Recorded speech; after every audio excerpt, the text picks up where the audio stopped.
What happens when you hit rock bottom in your life and you think to yourself, is this all there is? And have I really become everything I hoped to become when I was a child, now that I'm a grown-up?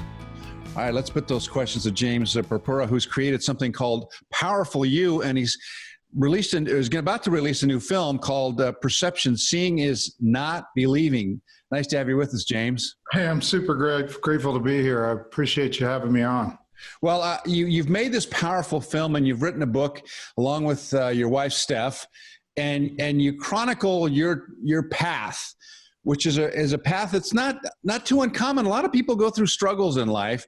You really hit some struggles and really had to fight your way through a lot of different things that would cause a lot of people just to quit, but you didn't quit. Why? You know, I actually don't know why. I think that I probably did quit a couple of times along the way. I was just too stupid not to, I guess, you know. It's essentially, one of the parts of the movie and the film you'll find out is that I was in jail, right? And so actually I had quit before I went to jail. And the quitting was me getting on drugs, right? It was like, I can't take it anymore. Life doesn't make sense. The world's a cruel place. And so, I used drugs to check out of that. And, those drugs eventually put me into, supporting my habit. I'd do small crimes, put me into jail.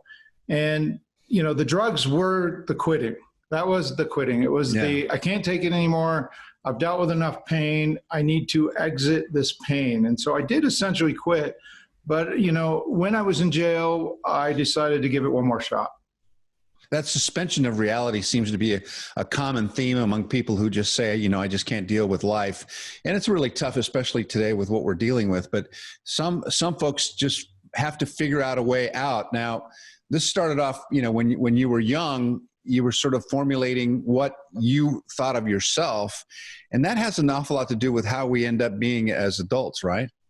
Oh, absolutely. So, one of the experiences that we share in the movie is when I was in kindergarten. My kindergarten teacher, on the first day I was to go to the special ed class because I had some learning disabilities, she called me up in front of the room and she told me that only retarded and stupid kids go to special ed. And she made the entire class call me stupid on the way out the door, which is kind of unthinkable in today's climate. But, back when I went to school, it certainly did happen. And so it was like, that really shaped my belief about who I was, because my mom was bipolar. She was manic depressive. She didn't have the capacity to defend me against that type of attack. So this happened every single day, for my entire kindergarten year. And so, one of the questions I had to ask myself in jail was, does my abuse define me? And if the answer to that question is yes, then I'm stuck forever because I can't go back and change the abuse. And, the next question I asked myself was, well, does everybody who's ever had abuse, did they allow it to destroy them? And the answer to that question was no. And so my abuse couldn't define me, because essentially what it came down to me is when I got in jail, I started, trying to change and get information. And I used to write these long lists of people who had harmed me, to offer them some type of forgiveness and prayer or meditation. And one day I looked at this list and I thought, the only common denominator between all those things is me. What if I was somehow the creator of this? And I was like, wait, what? I've never thought about the fact that I might have been the creator of my existence, that this all might have been my fault. And when I say that, people get shocked. And I want to be very clear, I'm not victim shaming the younger version of myself. What I'm saying is that, there's two sides to every story. Whatever the other person did was their side. Mm-hmm. What I chose to believe about myself was my side, right? They gave me a choice on what to believe, and I chose to believe that I was stupid. I choose to believe that I was dumb, that I was not good enough, that those things were true, and that was my choice. And it was those beliefs and that self-talk that eventually just became too much for me. I mean, I imagine that someplace while you were in prison or in jail or whatever, and you were locked up and you were having to think about all this stuff all the time, you were thinking, what's it look like on the other side of this? What decisions do I make now that change my path on the other side? And you did emerge from the other side. And what did you learn from that?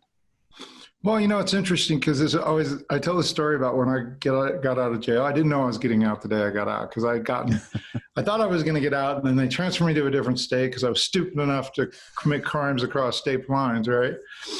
And one day I get this call, and they're like, James, roll up. And I'm like, where am I going? They're like, you're getting out. And I was like, what? I'd been in jail for 15 months, and I was like, getting out. And I immediately got so scared, I went to the toilet and I puked, right? And everybody's like, well, weren't you excited? And I'm like, I'm in the middle of nowhere, right? In some podunk jail.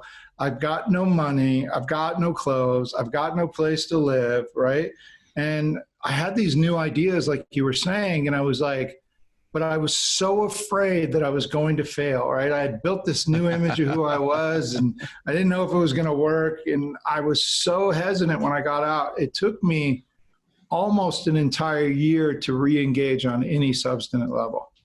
So what are we going to learn from watching your film and reading your book? I mean, what's the overriding message here that we can take away? The overriding message is this, is everything about your life makes sense when it's put in the right context.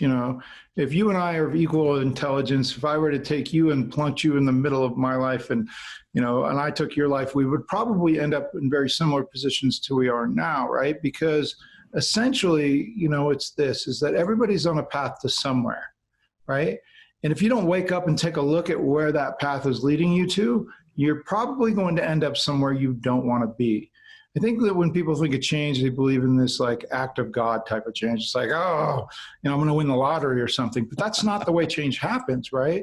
And so, people like to think life is a mystery, but there's actually no mystery to it. I used to install cable, and they're like, there's no magic in cable. You either have a connection or you don't have a connection.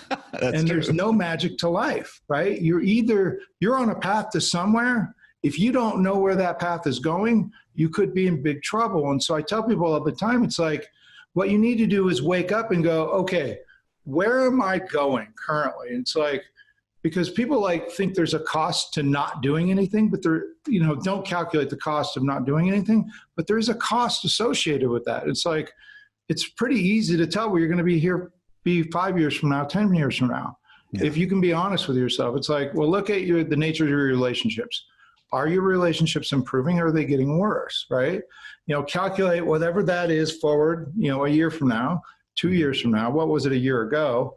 Same with money, same with debt, same with weight, same with health.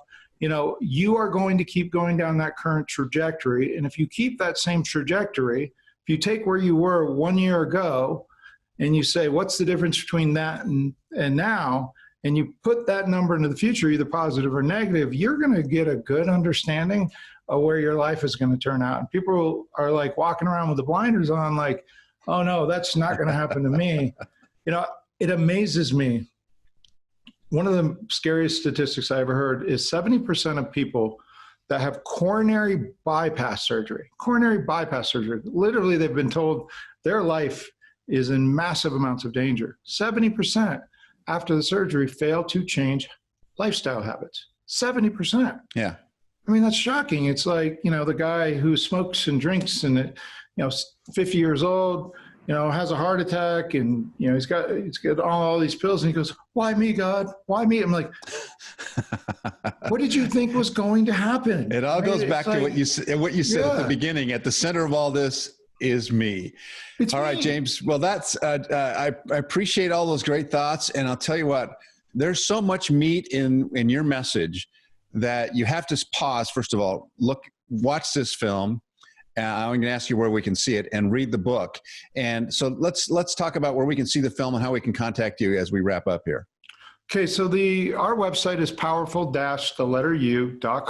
Mm-hmm. Right now we're showing the film for free because there's a lot of people in fear and uncertainty. There's a lot of weird things going on in the world. And, I think that we're getting ready to move into a recession like one we've never seen. Yeah. Possibly ever, definitely in our lifetimes. And so the idea is that, I've been telling people this is like, if you're faced with starting over, if you're faced with losing the life that you had, this is what I want to tell people. It's like there's a saying business, and the saying is this: the only thing worse than a business that totally fails is one that barely makes it. Now, if that barely makes it, actually describes your life, then what I would say is this, is don't be too quick to regain a life that wasn't worth living. This is your opportunity to rebuild. This is your chance to create something great for yourself. So we're offering the movie for free. We have a free resources page. We have a free book, free movie. I wrote an ebook around fear for the people struggling with this, the results of this pandemic. We also have assessments and everything. We have everything you need to turn your life around, and it's really inexpensive as well. Well, it's very well thought through, very thoughtful, as I said, very powerful, strong message, one that everyone really should listen to. And James, I appreciate your time and all the great work that you've done. My best to you and your wife as you continue on this journey. Thanks so much for being with us on this program. Hey, thank you, Carlos. Have a great day. I'll talk to you soon. Bye-bye. Bye.